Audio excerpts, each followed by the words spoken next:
Why do we fall in love with a 70-year-old man who murders child molesters with a smile? Spoiler, it's not an accident. Stick around and I'll show you how to do it on purpose. Today I'm going to tell you exactly how I brainwash people into loving monsters. First things first, I have notes.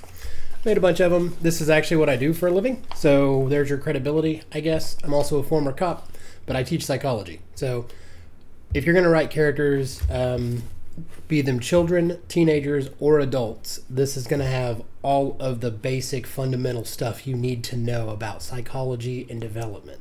In fact, this entire thing is going to be about developmental psychology. Gestation period has changed, which is kind of nuts from an evolutionary standpoint. When I was a kid, for reference, by the way, I'm in my 40s. Yay. When I was a kid, gestation was 9 months. Now it's closer to 10 months. So we went from 36 weeks to closer to 40. In fact, 37 weeks is now considered premature. Babies do two main things when they come out that we check for. First is the grasping reflex.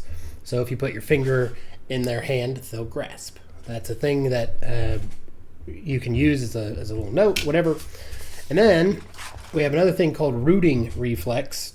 This is so when you put something near the baby's mouth, they'll suckle it, obviously for breastfeeding, so on and so forth. So that's just the little things that you can use up front for babies.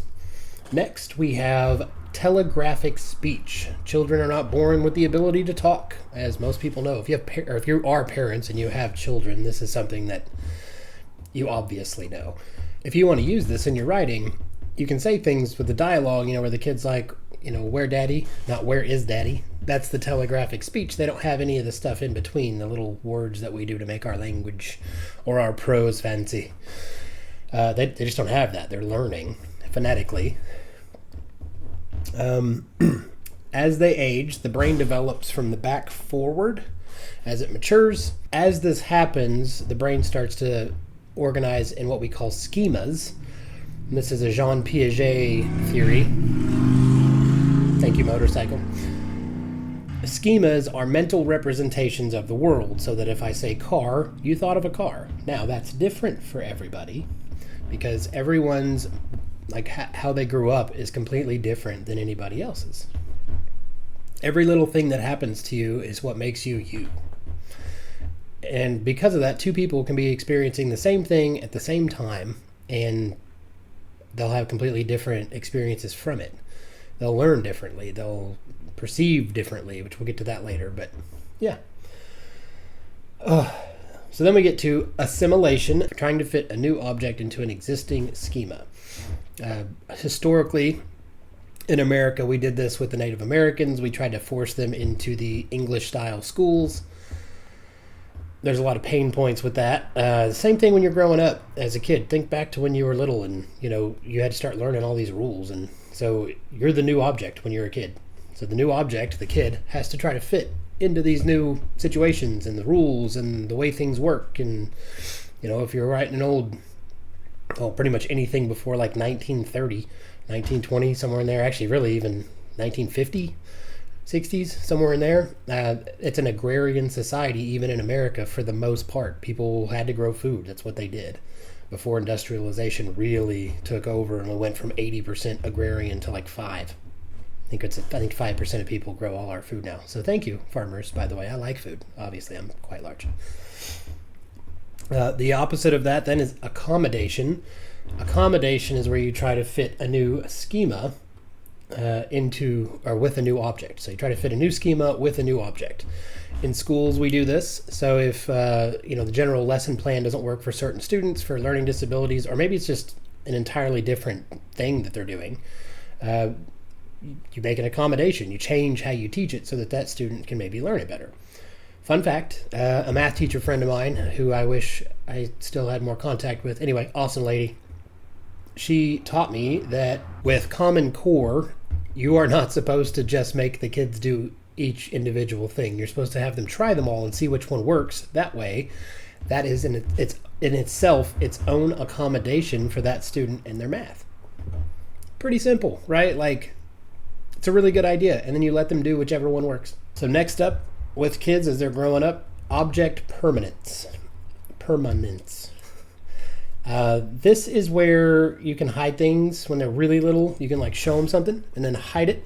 And when you hide it, they're like, oh, where'd it go? They don't understand that things can exist when they don't see them.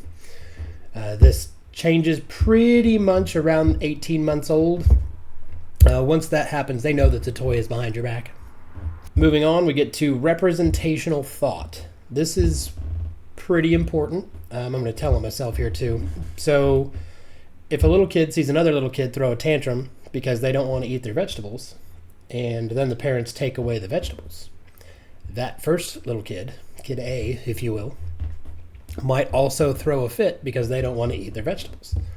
That is a representation they saw of the other person. If it worked for them, they think it'll work for them. So that's representational thought. This also carries into echolalia. We'll get more into that if this series does well enough and I get into autism and some of the more abnormal psych stuff. But echolalia is where people repeat, especially children. I'm really bad at my house about saying what the hell. And when my youngest was 5, my wife made a awesome cake for him. And we unveiled it and he looked at it and he went, what the hell? So, know that about your children.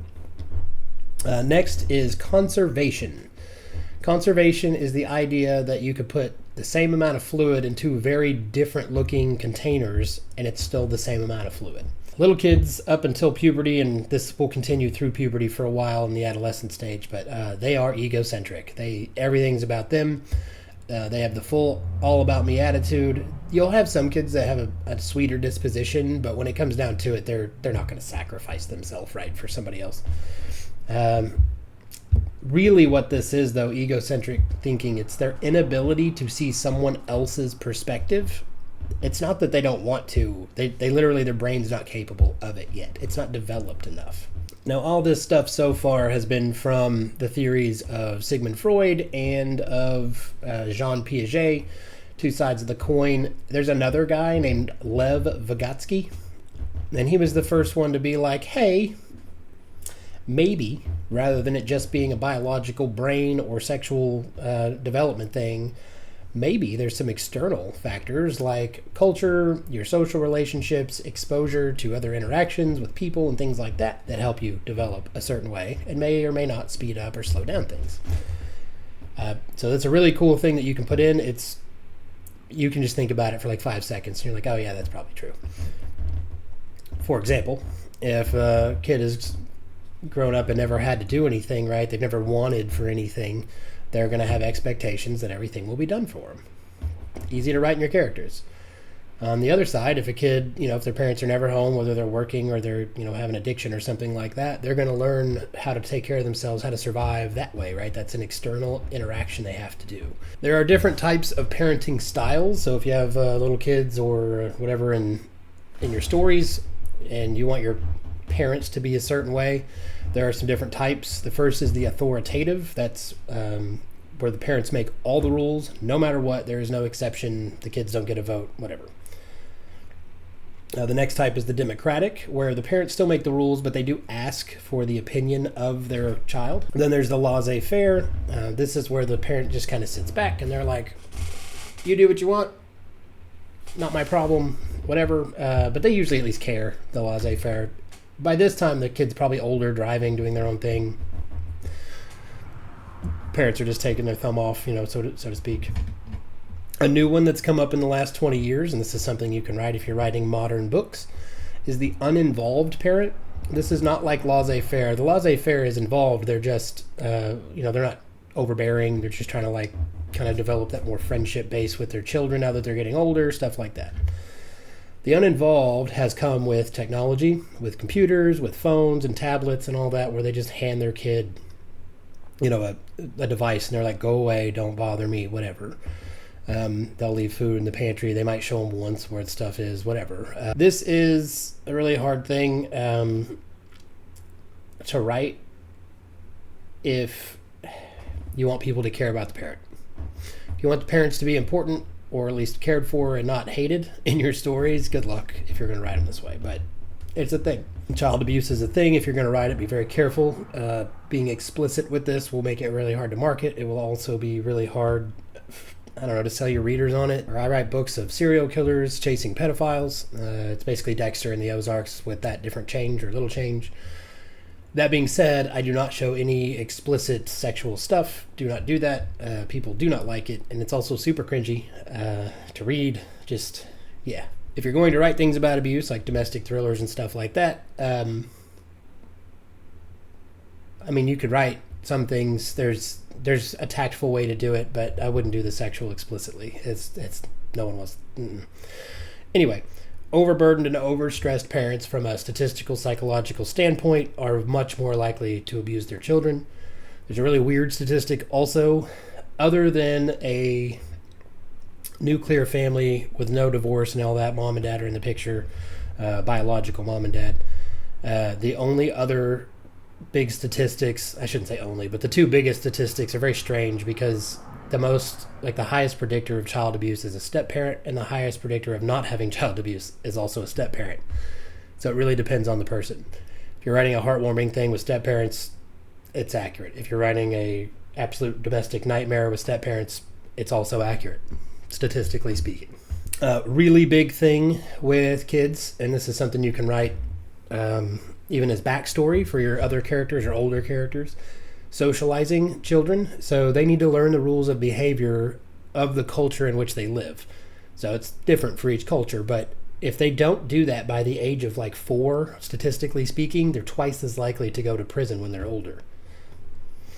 So know that. That's a really good one. Also, this is why people, when they move, so if you have an older person that maybe grew up in the South in America like myself, and then they go to, I don't know, where would they go? Say I'd probably be closer to a tribe somewhere in the Amazon than I would Paris. Take me to an art show in Paris, France. I'm from the South, so if you put me in an art show in Paris, I would have no idea what's happening. I would be so lost. Put me in the mountains of Italy, though, with some food. I love to cook. I like to eat. Anyway, so now let's talk about Freud a bit.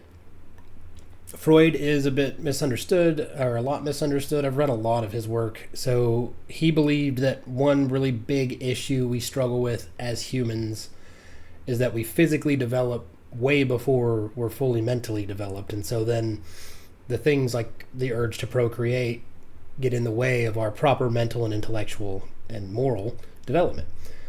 However, this all starts with a term he called identification. This is where a 3 to 5 year old child will start taking on the role of the same-sex parent. And this is to gain the affection of the opposite sex parent. In other words, like a boy will want to be like his father so that mom will pay more attention to him. A girl will want to be more like their mother so that dad will pay more attention to him. This is actually where we start with mommy's boy and daddy's girl with those ideas. The kid will emulate a lot of what they do. So this is another way you can do a lot of realistic character writing. Then we have something called sublimation. As children get a little closer to puberty, we're not quite in adolescence yet, but when kids get a little closer to puberty, sublimation is where they start taking away redirecting sexual type urges or anything that might be frustrating in that realm, and they turn it into something useful, whether it be play or it be building something or doing schoolwork, whatever. But that's all it is. You're just transforming one energy into another. This can also happen with like rage or anger if they can redirect it properly. We get to a guy with a super creative name, Erik Erikson. He was a fan of Freud, but he added a really key feature of growing, and that was social approval. Essentially that, like kids want to be accepted. They want to be accepted by their parents. They want to be accepted by their siblings, their friends. It's a thing. It's exactly what it is. It's social approval.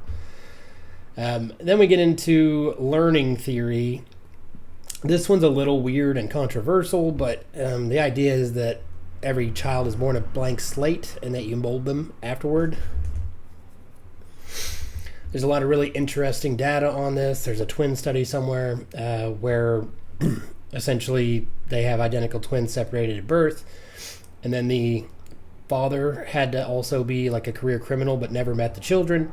And then one was in a good home, one was in a bad home. And the crazy thing is, all of them in their teen years committed crimes. And they were all the same crimes as the father, which was theft in this case. But the good home, the twin, they're identical twins, the twin ended up being okay and getting away from the crime life, whereas the bad home, they didn't. There's a whole lot more criteria to that, but that's the very basics. And this is a YouTube video, so I'm trying to be short on it. The next thing, role playing. It's also known as role taking. Very normal. Kids should be doing these things like playing doctor, playing house, whatever, right? So that's all it is. And then finally, we get a guy named Lawrence Kohlberg. Lawrence Kohlberg was all about morality and moral development.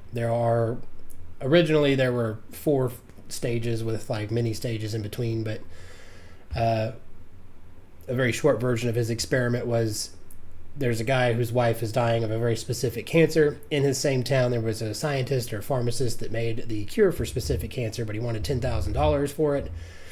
The husband goes to the guy and he's like, hey man, I'll pay you over time. I'll pay you back whatever I can do. Will you please help me? My wife's going to die. And the guy's like, nope, I want my 10 grand, and refuses to sell it to him. So the husband goes around town, raises all the money he can, but he's only able to get $5,000. Goes back to the guy and he's like, look, I got half. Is that enough? Please just let me save my wife. And he goes, nope, I want my 10,000.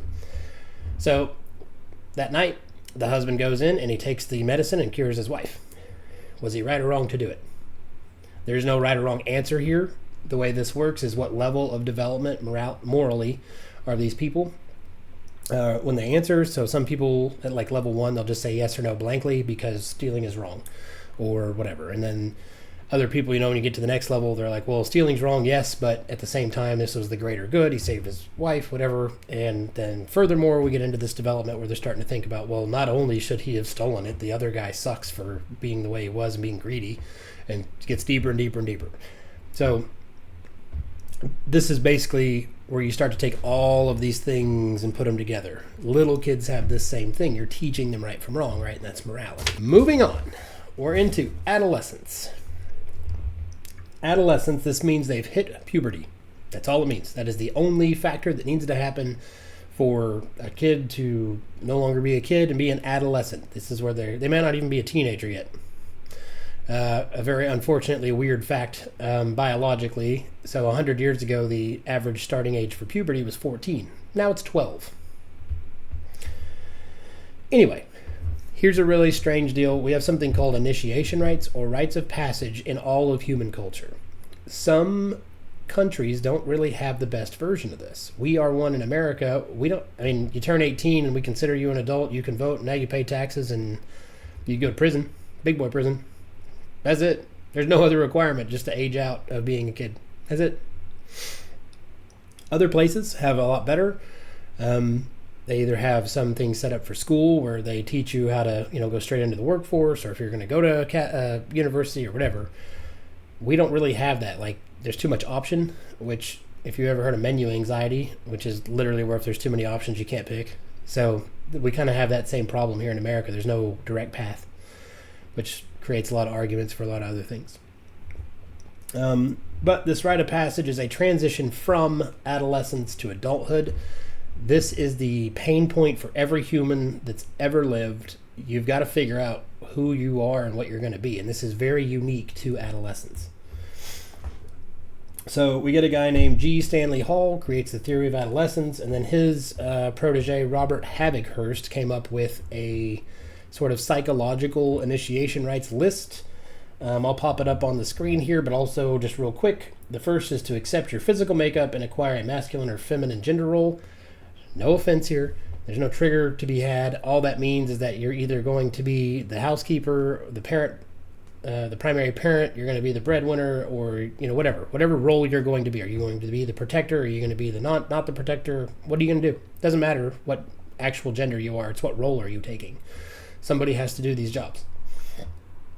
Next is develop appropriate relations with age mates of both sexes. In other words, like, you don't want to be like Ed Kemper. If you don't know who that is, he was the co-ed killer. He had zero interaction with women because his mom sucked. Just a good case. You should look into that. Very, very real case. Ed Kemper is also the reason the FBI has profiling. Number 3, become emotionally independent of parents or other adults. This is a pain point for parents too, especially if you've been close to your kid. I know it is for me. or was. They do come back. Just a little hope there. They do come back as long as you remain a good human. Number 4, achieve the assurance that one will become economically independent. This just means that they are going to know that they can make money. This can look differently. Like when I was a kid, we did a lot of side jobs and stuff just as teenagers. It was one of those things where, hey, this guy needs his wood cut or stacked. This guy needs a few trees cut down, or I got to work on this car, do some oil changes, whatever we could do to make some money. Rake leaves, burn them, whatever. Haul off trash, pick up rocks. Yeah, just what it means to be in the South if you want to make any money as a kid. Number 5, decide on, prepare for, and enter a vocation. I wish in our culture we did this more and we did it more directly. I have known people both when I went to school and since working in education that started much earlier, like as early as when they were like 14 or 15. And they just worked with the companies locally, and they figured out how to get apprenticeships so that when they graduated high school, they were a full journeyman in their place. Like awesome thing, making more money than I am. A really great job. Number 6, develop cognitive skills and concepts necessary for social competence. Competence. That's a word everyone should learn now. Anyway, maybe I always should have learned.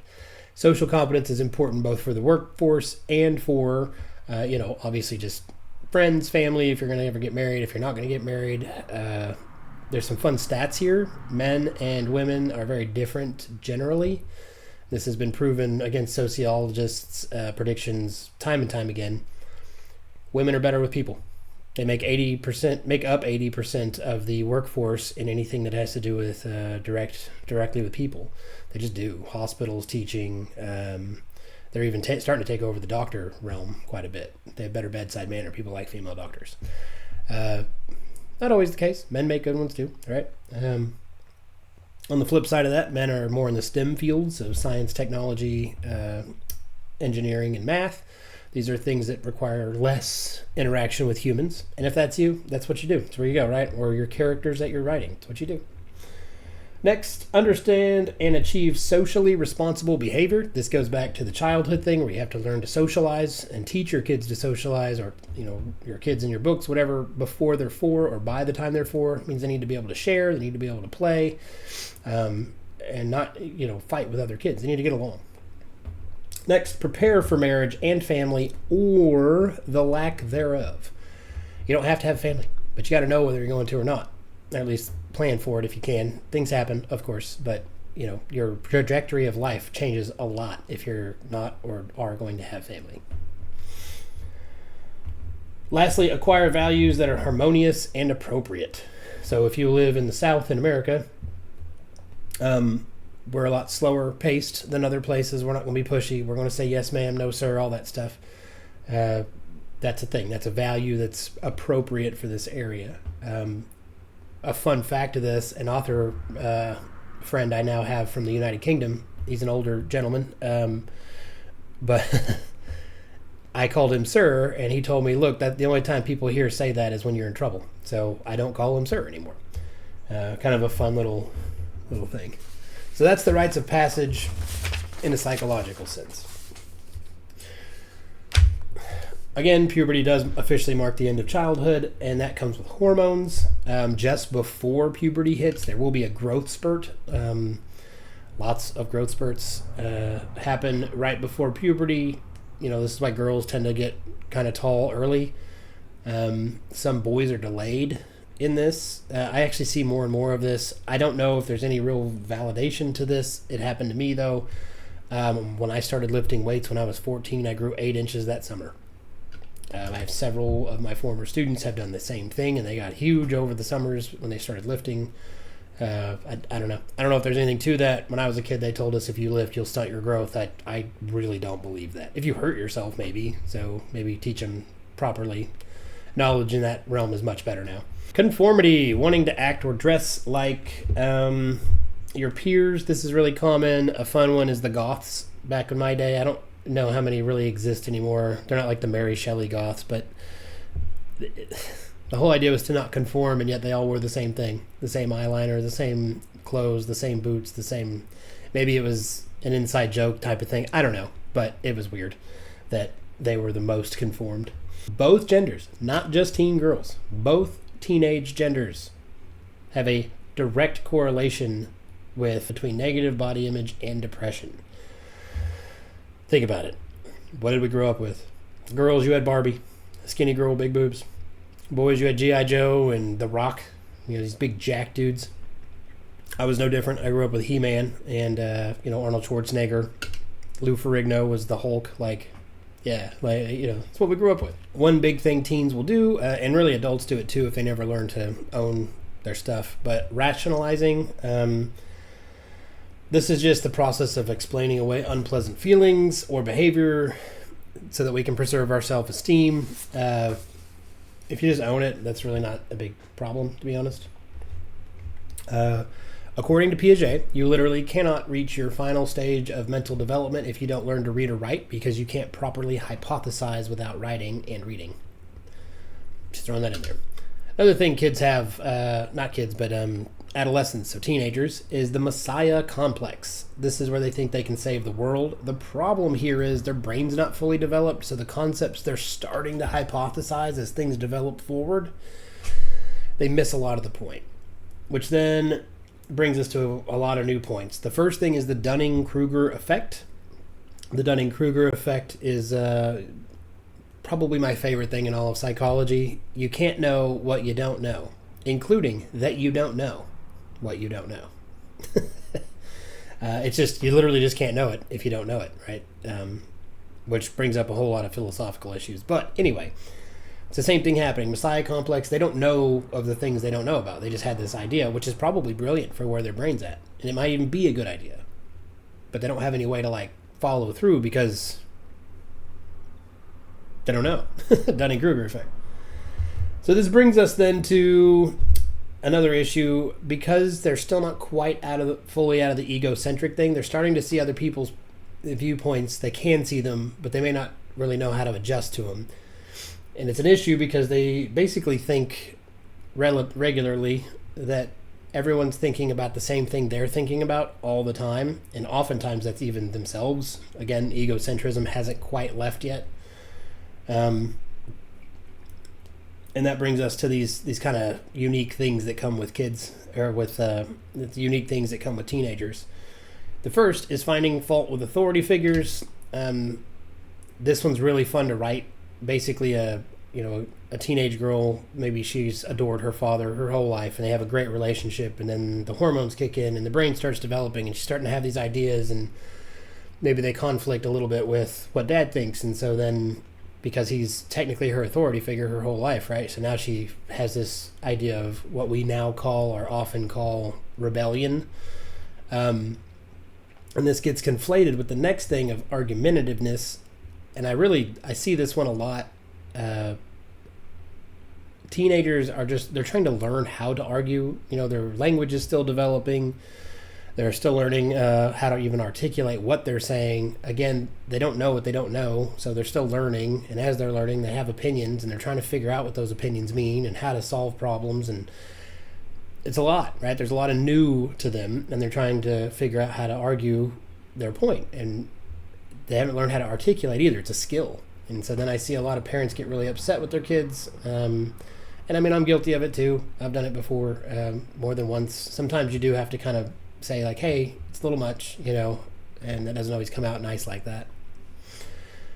But just know that if you have teenagers, or if you're writing teenagers, this is really common. This is the coming of age moments, right? They're learning how to do all these things. They don't see a lot of the stuff coming from what their ideas have. Does that make sense? They can't quite conceptualize all the things that are coming.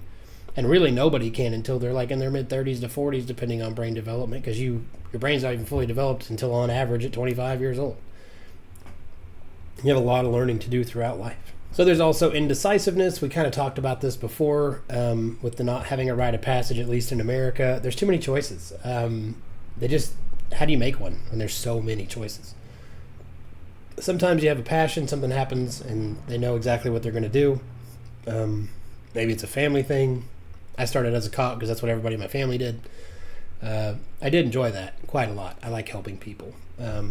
I've had several other careers, so on and so forth, but I've landed in education. I quite like it.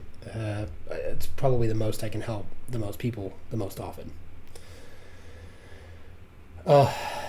This one's probably the most annoying for me with adolescents. By the way, I have 2 teenagers, so and 2 more almost there. So, but apparent hypocrisy. This is the rules for thee, but not for me. They believe that everyone should follow whatever they think, their rules and so on, but they don't have to do that. So, for example, they might leave all their dirty dishes in the sink all the time, not rinsing them, even though the little kids do it, because they know it's a rule, but they think, oh, those rules don't apply to me. This is also why risk-taking behavior happens a lot with teenagers, especially boys. Girls will have more risks with social stuff. You can fill in the gaps there. But boys, this is why, like, I was no different, jumping off of roofs into pools or onto trampolines or trying to jump a car that's moving or, whatever. It's why we are how we are. With that, though, comes self-consciousness. This goes back to the egocentrism. They assume everyone is thinking about them all the time and looking at them, and so they will avoid situations where any of that stuff might be a problem.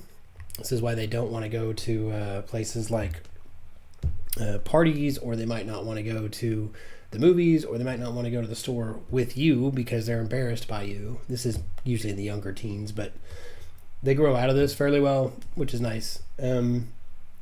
So yeah, back to Lawrence Kohlberg, the guy about the moral development.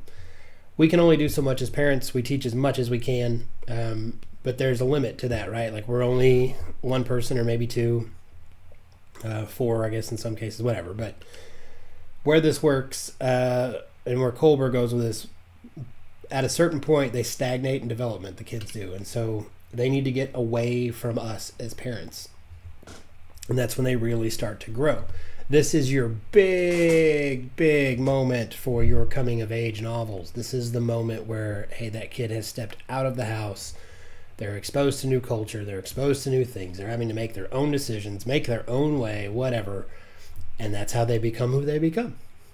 This is the coming of age moment, leaving the nest.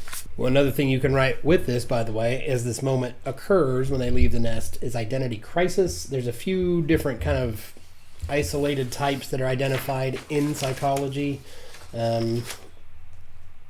by James Marcia and Erik Erikson.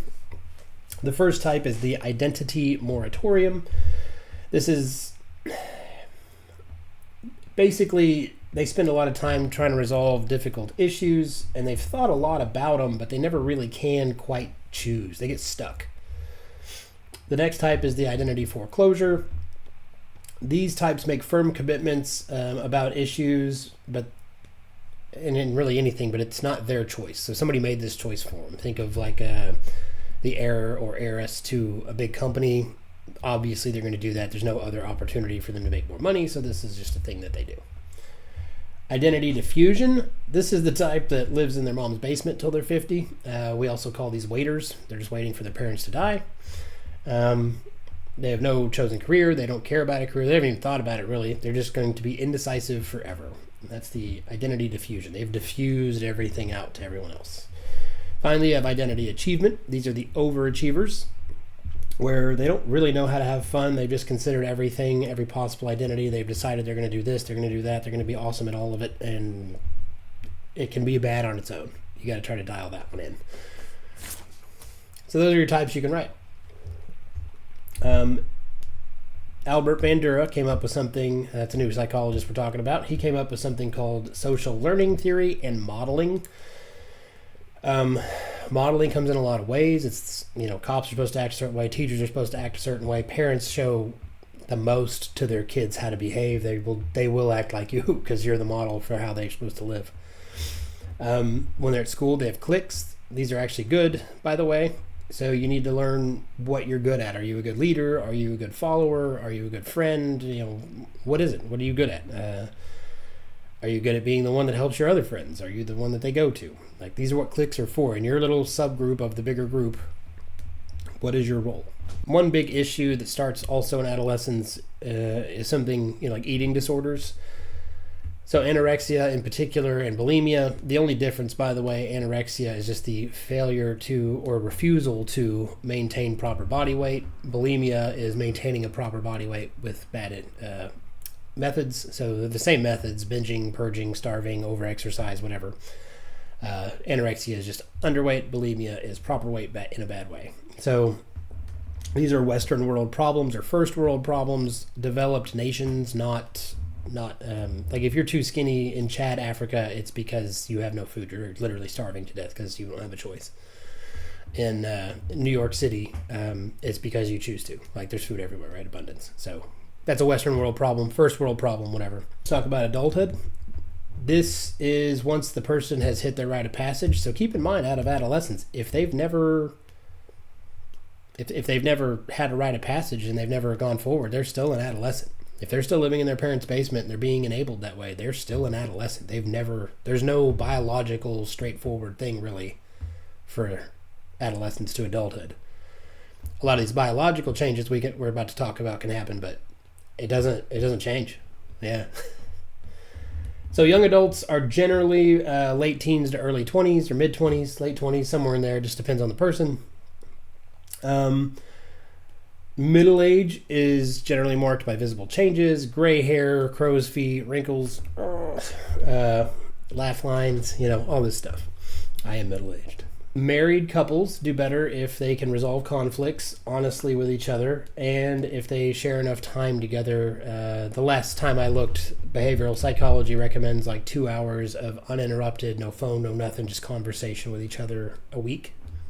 That's it. That's all you need. If you're not talking that much, you're in trouble. So talk to each other. Just like puberty starts with hormones, on the female side, you end up with menopause, where we start to have, or climacteric, another term for it, but where the body stops being able to produce children. You've gone through the roughly 400,000 eggs, and the body is like, okay, we're done with that now. Can take a long time, 6 months, 6 years, whatever. Depends on the woman and a lot of biological factors. But child rearing is coming to an end.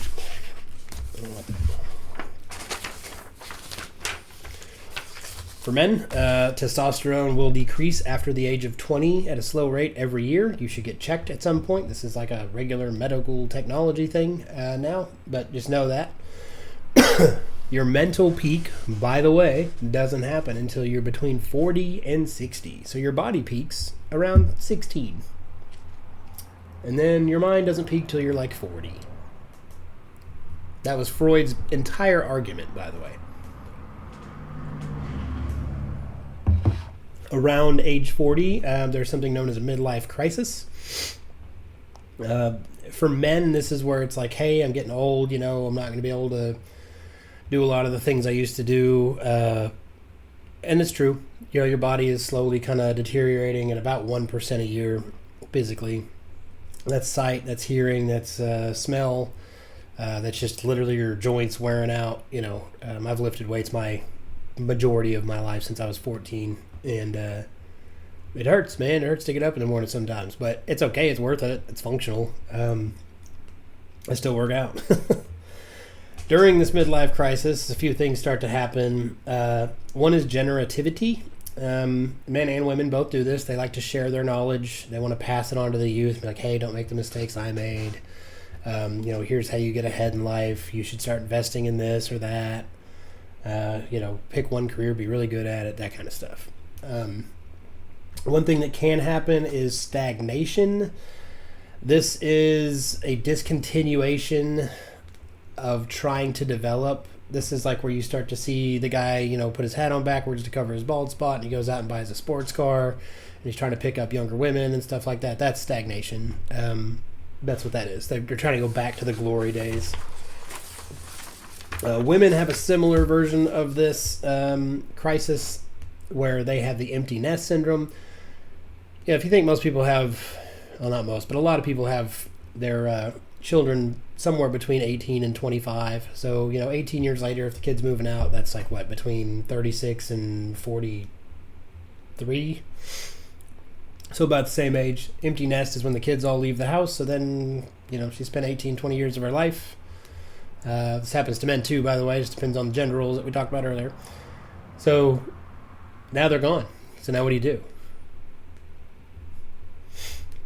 The biggest deterrent of this, by the way, is having a good relationship with the spouse. So if you're writing this into characters, if they have a bad, relationship with the spouse, then things are probably going to get worse for both. Because dads, well, I shouldn't say it that way, but whichever one is closer with the kids, it's going to be worse. But the other one still cares about the kids usually, so that's the thing, right? We do decline physically and mentally with age. There is a thing in genetics that causes this. They're called telomeres. You can look into that. A lot of science going into that. If you're a sci-fi writer, that's a really cool thing you could go into. They have literally very recently been able to just change what the genetics say in mice and reverse their aging. I'm sure it'll happen in humans soon too. They do the CRISPR technology. Yeah. Older adults, like when we're starting to get elderly, they do get lonely and depressed. They'll end up going to colleges and stuff, whether it's just to be around people or whatever. But, they might be widowed or widowers, and they're just lonely. One thing, by the way, libido does not go away when you get older. Just throwing that out there. You can fill in the blanks when you're writing your characters. If you want the horn dog in the nursing home, that's on you. So it's a very real thing.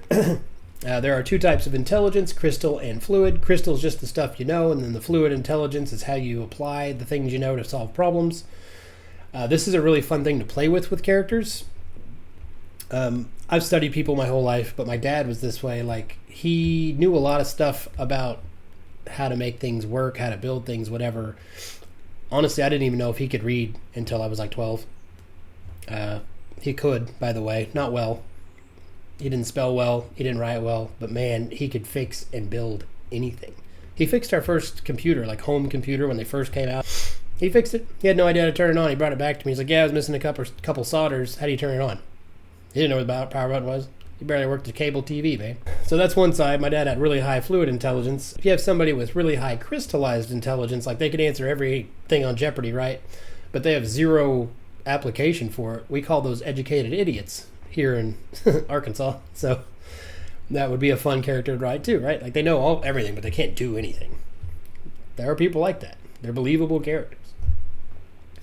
The reason these are important, though, there's an unfortunate part of us being human, which is dementia. It has different things like Alzheimer's and Lewy bodies, Parkinson's, which eventually neurologically will degrade into something like dementia. So that's a sad thing if you're going to write that. Something like Nicholas Sparks in The Notebook, has one of the most phenomenal stories. I don't care who you are. Guys, if you didn't cry at that, you have no soul. Just saying. Really cool thing that I didn't know about till I started teaching this class several years ago. Thanatology. Like Thanos and all that, or Thanatos, if you like, into Greek mythology. These are literally doctors of death. That's what they do. They study death. This is where, your stages of grief come from: denial, anger, bargaining, depression, acceptance, all that stuff. Hospice is a real thing in all this. So, yeah. Lastly, on this, with death, John Bowlby was a guy that, psychiatrist, that basically came up with, it's not just the people that die that suffer, it's the people around them really that suffer. So he went through 4 stages. He categorized, the first is shock and numbness. The shock may cause trouble with concentration or judgment, may be impaired. Right? That's a very normal thing that happens. You just, kind of in this cartoon world, whatever happens, if you've lived through it, a good way to write something for a character reaction for that initial, right? As they're going afterward, yearning and searching, this is where the guilt and the anger and the withdrawal come in. And they're just, what did I do? How can I fix it? And this can take a long time, maybe even the longest. All of this leads to disorientation and disorganization. This is that realization that the person is gone, they're not coming back, and it's noticeable now in the life, and you're trying to recalibrate. How do you live? What do you do now that that person's gone? Imagine being married for 50 years and now your wife or your husband's just not here now. What do you do? It's sad. It's emotional. Which is why you should write it. That's what readers want. They want to feel. And then lastly, the resolution stage, reorganization, resolution. You've now figured out how to navigate your life again. Doesn't mean that you forgot about the person or they go away. You've just restructured. I hope this was helpful. There's, this is how I write. This stuff kind of just lives in my head rent-free now. I've done it for so long. I hope this helps you with your character writing. I'll edit this because there's a lot of mistakes and stuff in here, but I'll try to make it as short as I can. I think I'm at 50 minutes right now, 50. If you like this kind of stuff, like and subscribe, whatever, send me a message, comment if you have questions. I'll answer what I can. I am not a psychologist or a psychiatrist. I just teach an intro class, but this stuff really helps with my characters. It is the most commonly commented on thing in my reviews. People love my characters, so I just wanted to pay it forward, pass it on. Have a great day, and we'll talk to you later. Happy writing.